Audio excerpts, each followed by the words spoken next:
Meron po tayong isang mainit na usapin ngayon dito sa cryptocurrency community, partikular na po sa mga XRP enthusiast.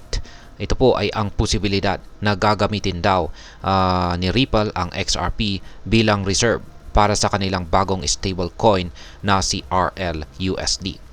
Ang RLUSD ay nasa bingit po ng regulatory approval mula po sa New York Department of Financial Services or NYDFS, kung saan ay nagdadala ng bagong pag-asa para kay Ripple at sa XRP ecosystem. Ngayon, ayon po sa mga haka-haka, maaring gamitin ni Ripple ang kanilang escrow holdings na XRP upang suportahan ang RLUSD. Ang teoryang ito ay pangunahing inilabas ni Ginoong Luis Del Crypto Delgado, kung saan ay nagsasabing posibleng magbigay ang hakbang na ito ng malaking liquidity sa XRP Ledger or XRPL at magpataas sa presyo ng XRP habang pinapalakas ang ecosystem nito. At ayan po ang siyang ating pag-uusapan sa video na ito. Pero bago po tayo magpatuloy, ay nais ko lamang po munang bigyang linaw ang aking disclaimer kung saan ang nilalaman po ng video na ito ay hindi po ito isang financial advice. For education and information purposes lamang po ang layunin nito. Ano nga ba ang sinasabi ng mga haka-haka na ito? Pinaniniwalaan po ni Ginoong Delgado na ang paggamit po ng XRP bilang reserve ay maaaring magbigay ng maraming benepisyo kay Ripple at sa XRP ecosystem.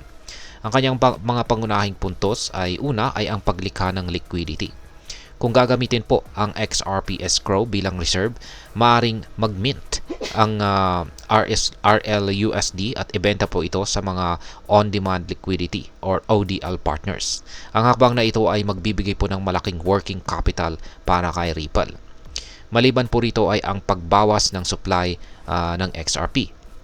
Sa pamamagitan po ng kontroladong circulating supply, maaari pong tumaas ang presyo ng XRP dahil po sa deflationary pressure. At ang panghuli ay ang pagpapalakas po ng ecosystem ng XRPL. Ang pagbuhos po ng liquidity sa XRPL o XRP Ledger ay magpapataas ng functionality po nito at magpapasigla ng mas maraming mga paggamit dito.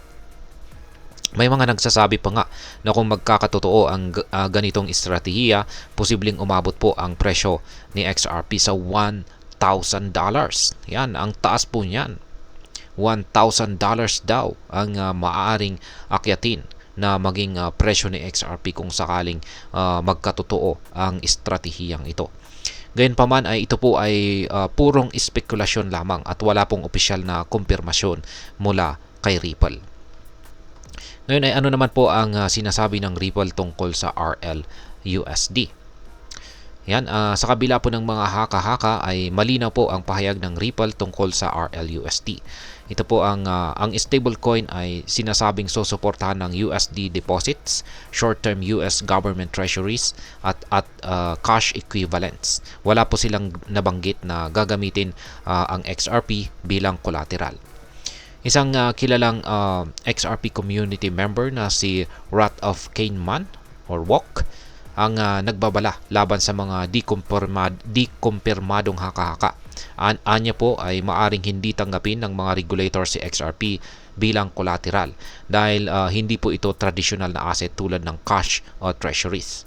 Sa kabila nito ay sinabi niya na posibleng mag-coexist ang XRP-backed reserves at cash-backed RLUSD sa XRPL kung saan ay nagbibigay po ng balance sa regulatory compliance at paggamit ng XRP liquidity.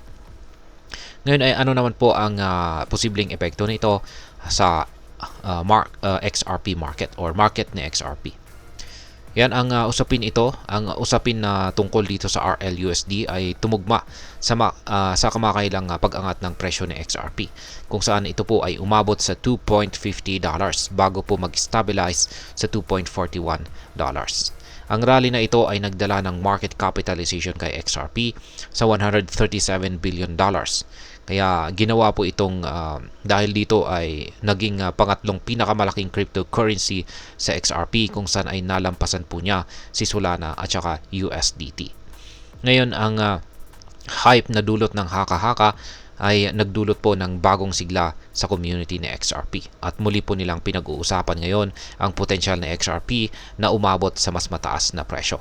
Gayunpaman ay mahalagang tandaan na ang pagbabagong ito ay dulot po ng market speculation at hindi ng kumpirmadong balita.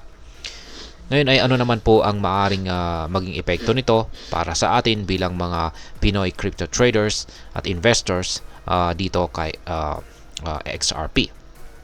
Ayan. Mahalaga po nating pag-aralan ng mabuti ang mga haka-hakang ito bago po tayo gumawa ng desisyon. Yan, maging maingat po tayo sa mga espekulasyon. Ang hype ay maaari pong magdulot ng overreaction sa market. Mahalagang siguruhin po natin na ang ating desisyon ay nakabatay po sa maayos na research at hindi lamang po sa chismis. Maliban dito ay pag-aralan din natin ang mga fundamentals. Sa XRP ay may malakas na technology sa likod nito. Ngunit ang paggalaw po ng presyo ay madalas na naaapektuhan ng espekulasyon. Kaya alamin natin kung paano gumagana ang XRPL at ang RLUSD para maintindihan ang posibleng epekto nito. At i-diversify na rin natin ang ating portfolio. Huwag po nating ilagay ang lahat ng ating puhunan sa isang cryptocurrency lamang. Ang diversification ay isa pong mabisang paraan upang mabawasan ang risk. At ang panghuli ay manatili po tayong updated.